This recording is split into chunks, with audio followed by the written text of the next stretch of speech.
बिस्मिल्लाहिर्रहमानिर्रहीम। अस्सलामुअलैकुम नाज़रीन, ये है मज़ेदार सिंधी बिरयानी। सिंधी बिरयानी बिरयानियों में सबसे मज़ेदार बनती है और आप देख सकते हैं कि इसका कलर और इसका जो लुक है कितना अच्छा आया है। देखें चावल भी कितने खिले खिले बने हैं। तो यहाँ हमने बासमती राइस इस्तेमाल किया है इसे बनाने के लिए। सिंधी बिरयानी जो है देखने में जितनी मज़ेदार लग रही है, खाने में इससे कहीं ज़्यादा मज़ेदार है। तो आएँ इसको बनाना सीखते हैं। इसे बनाने के लिए हमने कुछ चीज़ें तैयार करके रखी हुई हैं और क्योंकि आखिर में हम इसमें सब्जियां भी डालेंगे। ये बिरयानी हम चिकन से तैयार कर रहे हैं, तो हमने यहाँ चिकन को धो के रख लिया है। बड़े पीसेस में जो है हमने कट लगा लिया है ताकि मसाला अंदर तक जाए गोश्त के। आखिर में हम इसमें कुछ सब्जियां डालेंगे जिसमें टमाटर और नींबू, हरी मिर्चें, अदरक, धनिया, पुदीना भी शामिल है। गोश्त को पकाते हुए वक्त जो टमाटर हम इसमें डालेंगे उसे हमने चॉप करके रख लिया है। यहाँ पर कुछ मसाले हैं वो हमने तैयार करके रखे हुए हैं और लहसुन अदरक को भी हमने पीसा नहीं है, हरी मिर्चों के साथ पीसेंगे इसे। तो चलें देखते हैं कि हमें क्या क्या चीज़ें कितनी मकदार में लेनी है। यहाँ हमने जो चिकन लिया है वो हमें 1 किलो लेना है। 4 कप बासमती राइस ले लें। 1.5 पाव आलू चाहिए हमें। टमाटर 2 मीडियम साइज़ के लेंगे। आधा कप कोई सा भी कुकिंग ऑयल लेंगे। 5 लौंग, 1 टीस्पून काली मिर्च, 2 बड़ी इलायची, 5 छोटी इलायची और 2 बादियाँ के फूल चाहिए होंगे हमें इसे बनाने के लिए।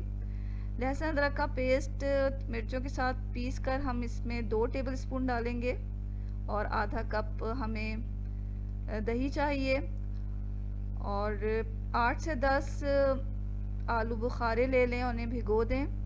1 टेबल स्पून सियाह ज़ीरा चाहिए हमें। 1 दरमियानी प्याज को बारीक काट लें। 2 तेज़ पत्ते लेंगे और ये हमने क्रश किया हुआ यानी कुटा हुआ धनिया लिया है 1 टेबल स्पून। 1 टेबल स्पून ही ज़ीरा डालेंगे इसमें और 1.5 टीस्पून गरम मसाला पाउडर जाएगा इसमें।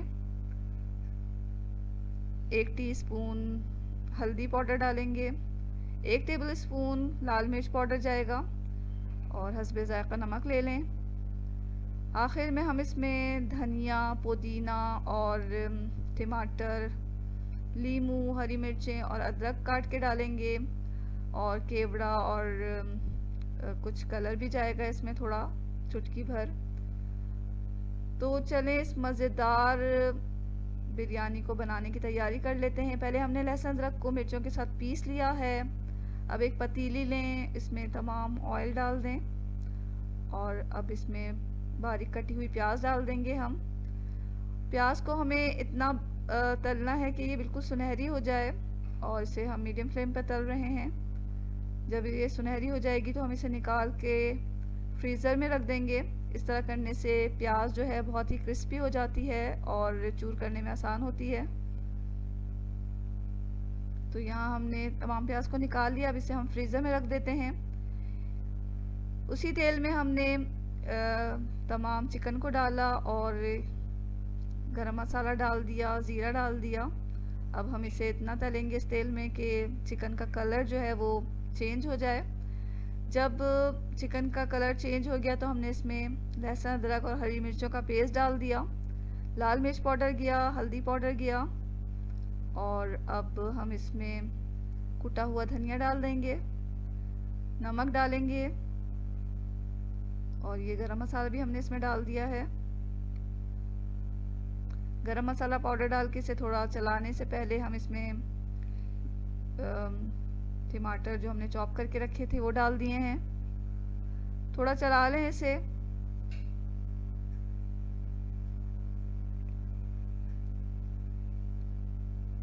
इसमें आलू डाल देंगे हम साथ ही, क्योंकि आलू हमने बड़े साइज़ में काटे हैं और गोश्त के गलने के साथ साथ आलू भी गल जाएंगे। थोड़ा हम इसे ढक के पका लेंगे तकरीबन 5 से 7 मिनट।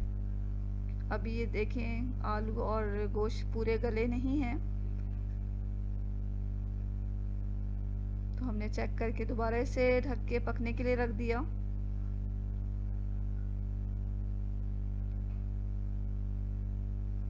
10 मिनट इसी तरह पकाएं, क्योंकि हमारे गोश्त में भी पानी है। इसे मीडियम टू लो फ्लेम पर हम पका रहे हैं 10 मिनट। 10 मिनट के बाद जो है, जब तक गोश्त हमारा गलता है, यहाँ हमने तमाम सब्जियों को काट लिया है, जो कि हम आखिर में इसमें डालेंगे, जिसमें टमाटर, हरी मिर्चियों को धोकर साफ़ कर लिया है और इसे चाहें तो आप 2 टुकड़ों में कर लें। अदरक को बारीक काट लेना है। पुदीना को हमने यहाँ धोकर साफ़ करके रखा हुआ है और यहाँ लीमू के हमने स्लाइसेस कर लिए हैं। धनिया भी बारीक काट लिया है। प्याज को फ्रिज से निकाला तो ये बहुत क्रिस्पी हो गए थे, अब हम इसे चूर देंगे। यहाँ जब पानी सूख गया तो हम इसमें दही डाल देंगे। आलू बुखारे जो हमने भिगोए थे वो डाल दिए और ये जो चूर किया हुआ प्याज है वो इसमें डाल के थोड़ा से भूनेंगे। भूनने के दौरान ही हमने इसमें हरी मिर्चें और अदरक जो बारीक काटी है हमने वो डाल दी है और मीडियम फ्लेम पर इसे भून लें।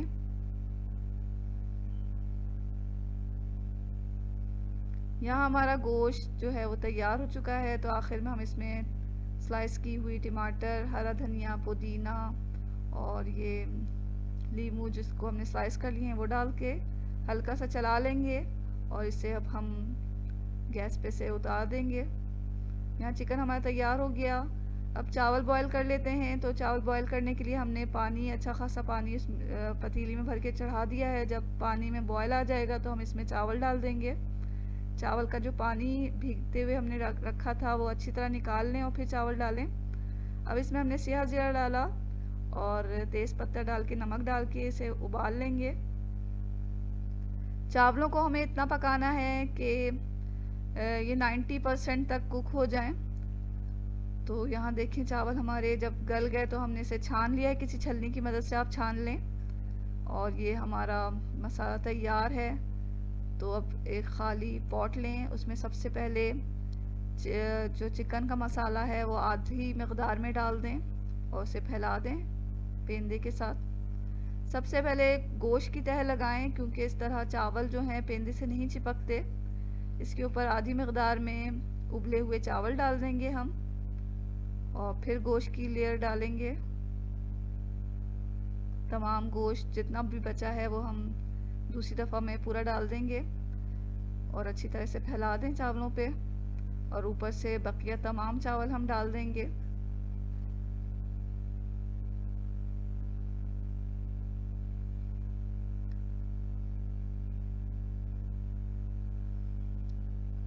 ये हमने चावल अच्छी तरह फैला दिए हैं। अब इसके ऊपर लीमू का रस निचोड़ लें। 2 या 3 लीमू का रस हम इसके ऊपर अच्छी तरह निचोड़ लेंगे।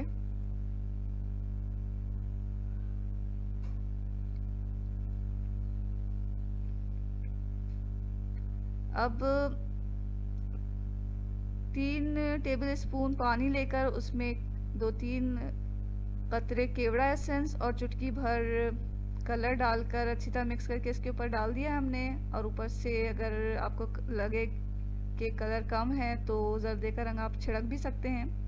अब हम इसे दम पे रख देंगे 15-20 मिनट और 15-20 मिनट के बाद जो हमारी बिरयानी है वो बिल्कुल तैयार है। उसे हल्का सा चला लें।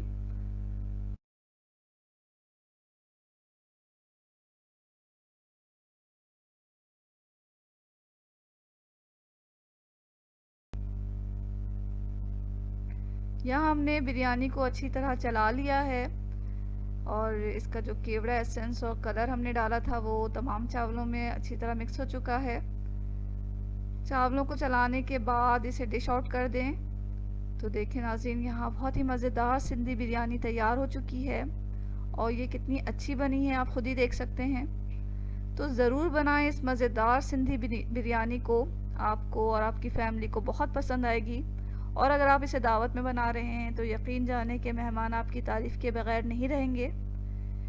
तो अगर आपको ये बिरयानी पसंद आई है और इसकी रेसिपी अच्छी लगी है तो इसे लाइक ज़रूर कर दें और अगर आपने अभी तक हमारे चैनल सब्सक्राइब नहीं किया तो इसे सब्सक्राइब भी कर लें। दुआओं में हमेशा याद रखें। इसके साथ ही अल्लाह हाफ़िज़।